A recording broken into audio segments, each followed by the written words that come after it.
today is to run cars through a series of tests through flags. It's called a motor corner. It tests the driver's ability to stop, start and turn. Also tests the driver's ability to memorise a course. He loses seconds or time for hitting course markers, and he also loses time for the wrong direction.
To get into this sort of sport, you're better off to join a car club.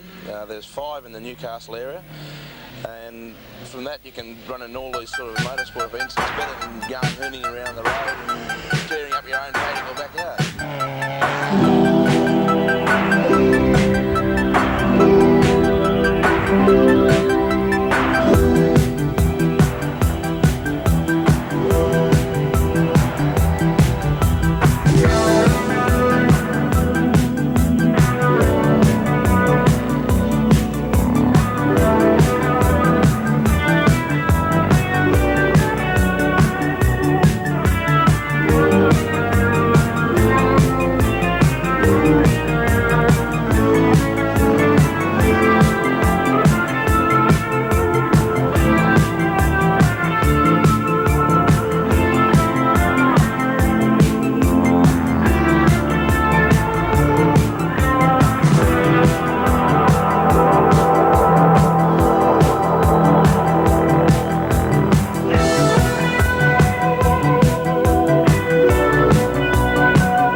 Just before the fights got underway, the promoter of the evening's entertainment, Bob Jones, explained some of the finer points of this new sport called kickboxing.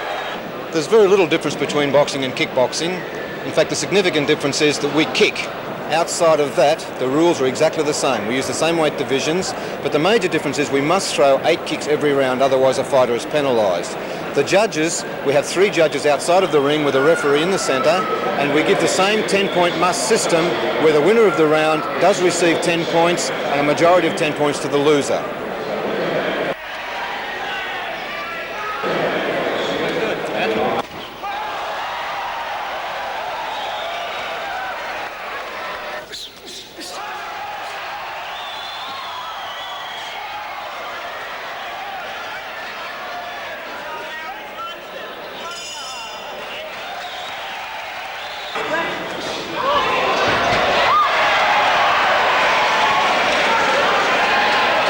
As I said, the rules are identical to Western boxing, except the fact that we can kick to all legal areas. That's the front line of the body. So we can kick to the lower body, the face, as well as we can use the shins to the thighs as a leg sweep. It's not a kicking action, but we can sweep with the shins through the thighs and try and take the opponent off his feet. This is counted as a knockdown. Of course, the most dangerous technique in kickboxing, which you don't see in boxing, is the famous karate spinning back fist. We do use a spinning back fist and also a spinning back kick. These are the 2 most dangerous techniques in full contact kickboxing.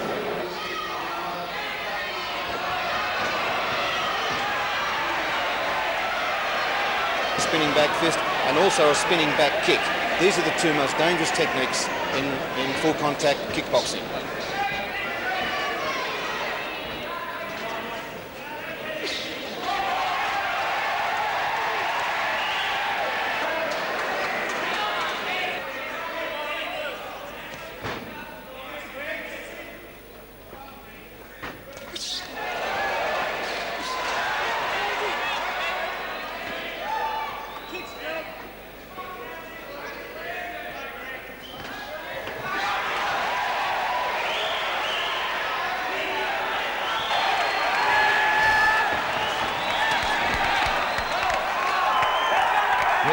Is a 3rd Dan black belt in Shotogun karate and one of the most experienced fighters on the kickboxing scene.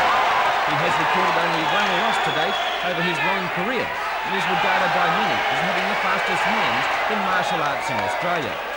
Greg has represented Australia several times in the world titles.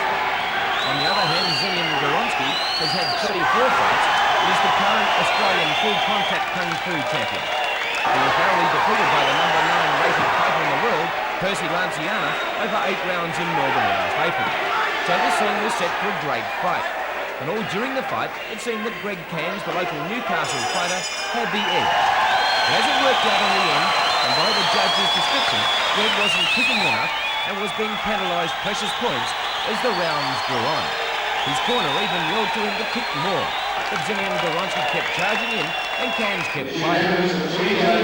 Even Goronsky thought that Cairns had won the fight, as did the referee. And the judges unanimous decision, Zillian Goronsky is the new Australian world champion.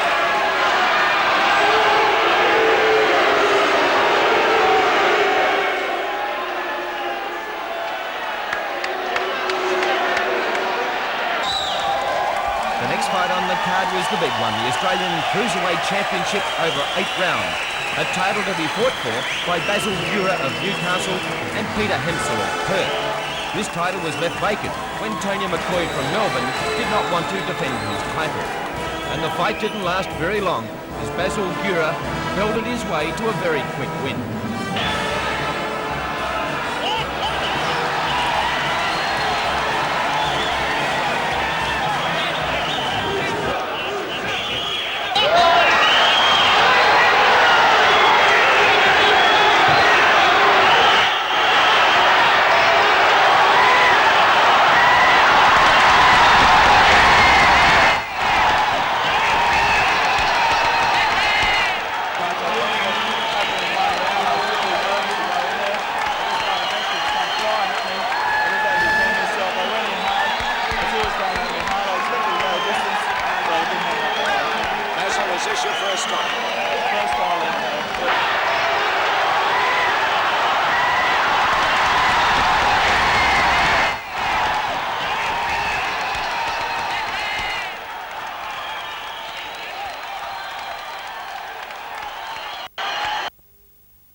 the pro ranks and tried.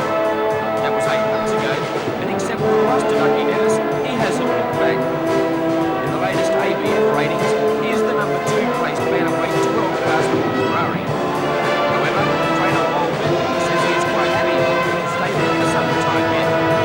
He's getting older, looking only 19, time is on his side.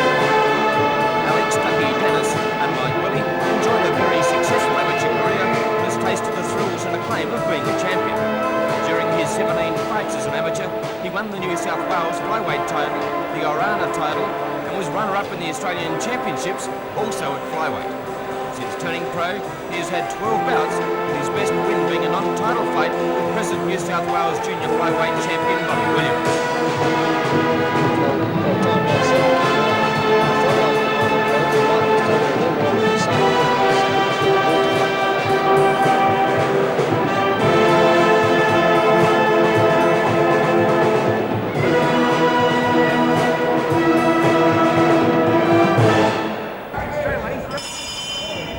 Oh, the opponent was boxing pretty well, relying on pretty big sneak right hands, which was catching me quite frequently on the body and the jaw.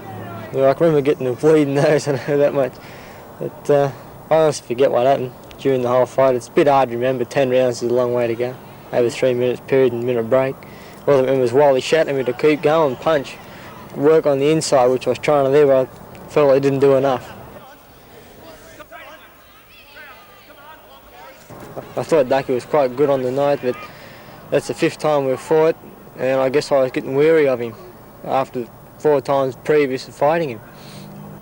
I honestly thought I didn't win. I thought I was going to lose, actually, by the 10th round come round. But the decision surprised me when I got it. Unanimous decision for the...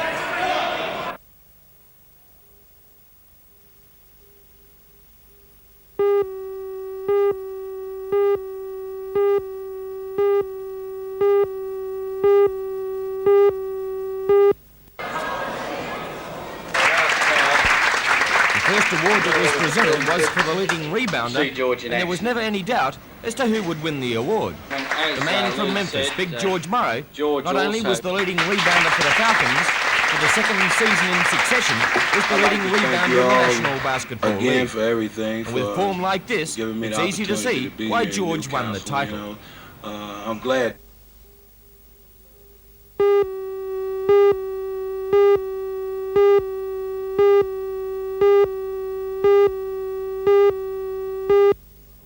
On behalf of everyone who loves basketball, if points were awarded for sheer courage and persistence, Ian Moose Rebilliard would win most trophies.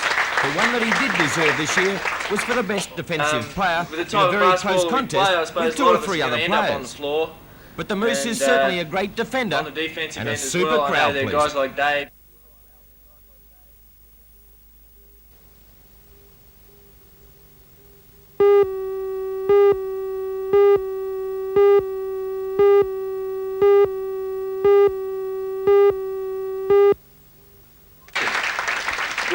Set for stardom is a must for the 1984 Olympics.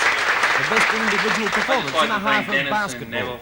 Or just some of the cliches awarded Mike Johnson during the season. With his outstanding shooting ability and his better rebounding, Mike Johnson, for the 2nd year in a row, was awarded the most improved player. He's a guy that came to Australia, you know.